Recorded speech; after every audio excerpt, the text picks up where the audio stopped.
सुप्रभात प्यारे बच्चों। बच्चों कैसे हो आप? बेटे कल हमने आपकी व्याकरण से पार्ट दो वर्ण और उसकी वर्णमाला में से हमने कल किया था द्वित्व व्यंजन और आगत ध्वनियां और नुक्ता वाले शब्द। ठीक है बच्चों, तो आज हम करेंगे उसी वर्ण और उसकी वर्णमालाएं। ठीक है, उसी पाठ से आज हम करेंगे र के विभिन्न रूप। देखिए बच्चों, र के विभिन्न रूप, ये देखिए कई बार आपने देखा है कि र ऊपर की तरफ लगा हुआ होता है, ठीक है, और कई बार होता है कि पैर की तरफ लगा हुआ होता है, कई बार होता है कि उल्टा वी बना हुआ होता है ये। ठीक है, देखिए ये क्या है, जो किसी व्यंजन के ऊपर लगा हुआ होता है तो वो होता है रेफ र। क्या होता है? रेफ र। और जो पैर में लगा हुआ होता है वो होता है पदेन र, यानी कि पैर में लगा हुआ। उसके बाद जो ये उल्टा वी बना हुआ है ये स्वर सहित, पूरा स्वर सहित होता है, मतलब इसमें कोई शब्द आधा नहीं, कोई व्यंजन आधा नहीं होता। देखिए कैसे, रेफ र, यह स्वर रहित र होता है। स्वर रहित यानी कि इसमें स्वर नहीं मिला हुआ होता। बच्चों आपके व्यंजनों में स्वर मिले हुए होते हैं, ये मैंने आपको पहले भी बताया था। ठीक है, व्यंजन जो है वो स्वरों की सहायता से ही बोले जाते हैं। जैसे क प्लस अ होता है। ठीक है, जैसे ये देखिए क प्लस अ क्या बन गया? क। ठीक है बच्चों, ये देखिए ये आधा है और इसमें अ मिलके ये पूरा क बन गया। उसके बाद देखिए फिर उसी में आ जाइए रेफ र। ये स्वर रहित र होता है, इसे जहाँ बोला जाता है यह उससे अगले वर्ण के ऊपर जाकर लगता है। इसे जहाँ बोलना होता है ना, ये उसके आगे वाले वर्ण के ऊपर जाकर लग जाता है। ऊपर रेफ र इसीलिए कहते हैं कि ऊपर जाकर लग जाता है। देखिए कैसे, धर्म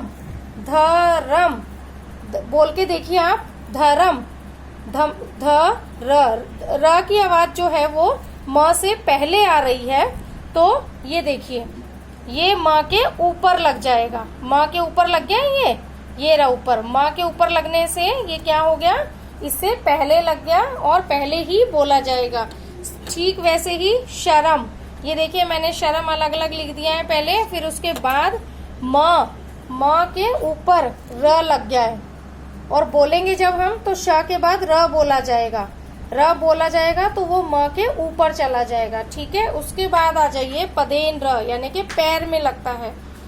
यह र स्वर सहित होता है जब र से पहले कोई वर्ण स्वर रहित हो। र से पहले कोई वर्ण स्वर रहित हो। देखिए ये एक एग्जाम्पल लिखा है मैंने, प्रश्न उन्होंने कहा है, डेफिनेशन पढ़िए अच्छे से। यह र स्वर सहित होता है, स्वर सहित होता है जब र से पहले कोई वर्ण स्वर रहित हो। जब र से पहले, ये देखिए प्रश्न में र है, र से पहले प है, लेकिन वो प क्या है, स्वर क्या है, स्वर सहित होता है, तो उसे क्या हो जाता है, पदेन र। ये देखिए प्रश्न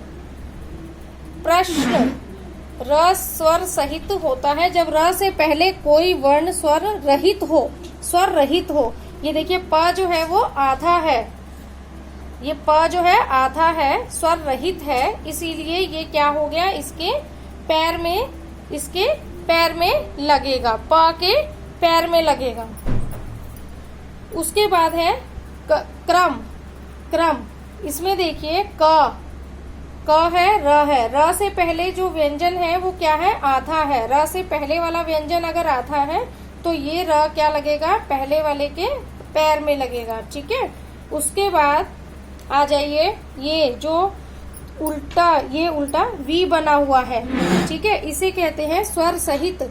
यह स्वर सहित र का रूप है।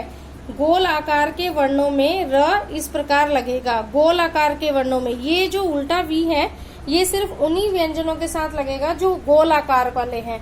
देखिए गोल आकार वाले कौन कौन से हैं, ड है और ट, यानी कि ड्रम, ये ड के ये नीचे लगेगा और ये ट्रक में इसके नीचे ट के।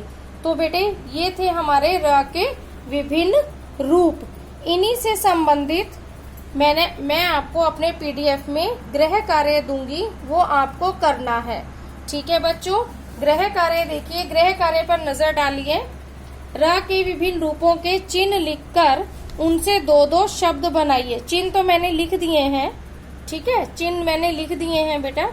आपको 2-2 शब्द बनाने हैं। जिस तरह से मैंने ये काम किया है, मैंने दर्शाया है आपको, उसी तरह से आपको ये करना है। इधर एक शब्द, इधर दूसरा, ऐसे ही। ये रेफ र, इनके आप नाम लिख दीजिएगा, रेफ र, पदेन र, और ये स्वर सहित, स्वर सहित, इसमें कोई स्वर आधा नहीं होता। ठीक है बच्चों, ये तो आपका गृह कार्य है। अभी हमारी क्लास समाप्त नहीं हुई है। ये देखिए, अभी तक हमने किया र के विभिन्न रूप। आगे हम करेंगे आपकी ये है पुस्तक अभ्यास कार्य। पुस्तक अभ्यास कार्य, वहां से मैंने ये 2 प्रश्न इसलिए उठाए हैं क्योंकि इनसे संबंधित कार्य, इनसे संबंधित प्रश्न और जानकारी हम प्राप्त कर चुके हैं। ठीक है, ये देखिए, निम्नलिखित शब्दों में नुक्ता वाले शब्द छांटकर गोला लगाइए। नुक्ता वाले शब्द याद है आपको? नुक्ता वाले कौन से थे? कल आगत ध्वनियां किया था। आगत ध्वनियों में हमने क्या किया था? ओ था, और नुक्ता वाले में क्या था? ज और फ, बिंदी लग रही थी ज के नीचे और फ के नीचे, जेड और फ PH। ठीक है, इंग्लिश में। तो देखिए, इन पर आपने गोला लगाना है। चलिए मेरे साथ करते हैं। टाफी, काफी, नॉलेज, इसमें नुक्ता वाला कौन सा है? काफी। वेरी गुड, क्योंकि फ के नीचे देखिए बिंदी लगी हुई है। ठीक है, नजर आ रहा है आपको? ठीक है।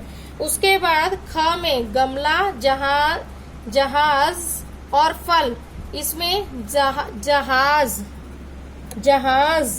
ठीक है। ग आजादी, केला, सुक्ति, आजादी। मैंने आपको कल भी बताया था, ज को Z लिखा जाएगा इंग्लिश में और फ को PH। ठीक है। घ, अब आ जाइए चौथे भाग पर। राज और रज, राज। मैंने आपको ऊपर हेडिंग दिया है नुक्ता वाले शब्द। नुक्ता वाले कौन कौन से होते हैं? फ के नीचे बिंदी और ज के नीचे बिंदी, ज यानी कि ज के नीचे बिंदी ज, तो उन पर घेरा कर दिया। ये प्रश्न भी हमारा पुस्तक अभ्यास कार्य का हो गया है। ठीक है बच्चों, इसीलिए मैंने आज थोड़ा सा कार्य आपका पुस्तक अभ्यास कार्य से लिया है। उसके बाद आ जाइए, रिक्त स्थानों की पूर्ति कीजिए। भाषा की सबसे छोटी इकाई डैश है। क्या है? वर्ण है। याद आया आपको? वर्ण था, शब्द था, फिर वाक्य था, फिर भाषा। ठीक है, सबसे पहली वीडियो में किया था हमने। भाषा की सबसे छोटी इकाई क्या है? वर्ण है। नंबर 2, व्यंजन में हवा मुख के अलग अलग हिस्सों को डैश बाहर निकलती है, छूकर। ये हमने क, ख, ग जब मैंने आपको बताए थे कि दंत, तालु, मूर्धा, ये सब इनको छूकर बाहर निकलती है। ठीक है। उसके बाद ग, अस्वर की कोई डैश नहीं होती। अस्वर की कोई मात्रा नहीं होती। बेटे मात्रा जो है वो मैं आपको कल करवाऊंगी। ये सिर्फ रिक्त स्थानों की पूर्ति में है, इसीलिए मैं आपको करवा रही हूँ। अस्वर की कोई मात्रा होती है? नहीं होती। आ की मात्रा होती है छोटी, ई की होती है, ऊ की होती है, ए की, ओ, ऐसे।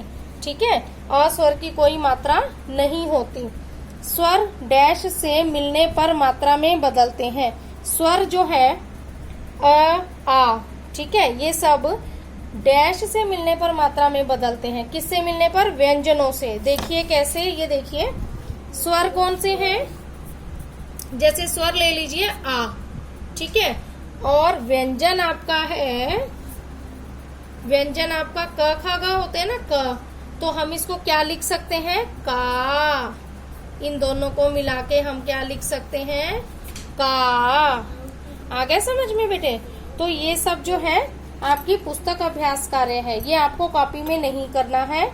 अगर आपने पुस्तक ले ली है तो आप पुस्तक में कर सकते हैं इसे, और अगर नहीं ली है तो कहीं भी किसी भी पेज पर A4 साइज शीट है या कुछ भी आपके पास पिन पेज है उस पर लिखकर, लेकिन पाठ का नाम अवश्य लिखें क्योंकि ये बहुत जरूरी है, और प्रश्न। ठीक है बच्चों, तो कल मैं आपको करवाऊंगी स्वरों की मात्राएं। ठीक है, आपको समझ में आ रहा है? इससे संबंधित आपको जो आज हमने पढ़ा है, इससे संबंधित अगर आपको कोई प्रश्न पूछना है तो आप पूछ सकते हैं, मेरे कमेंट बॉक्स में जाकर आप पूछ सकते हैं। परंतु उसके लिए आप अपना नाम, रोल नंबर और अपना सेक्शन अवश्य लिखें। ठीक है, ये देखिए, एक बार गृह कार्य की तरफ नजर डाल लेते हैं दोबारा से। मैंने आपको दिया है र के विभिन्न रूपों के चिन्ह लिखकर उनसे 2-2 शब्द बनाएं। मैंने चिन्ह लिख दिए हैं, लेकिन आपको इनसे 2-2 शब्द बनाने हैं, एक इधर और एक इधर। बीच में मैंने कॉमा डाल दिया है। ये मेरा काम करवाने का तरीका है, इसे आप देख लीजिए अच्छे से, और आपको ऐसे ही करना है। ठीक है बच्चों, और आपने एक और काम क्या करना है, मेरी इस वीडियो को लाइक करना है, शेयर करना है और सब्सक्राइब करना है। ठीक है बच्चों, ओके बच्चों, ध्यान से रहिए, सुरक्षित रहिए, धन्यवाद।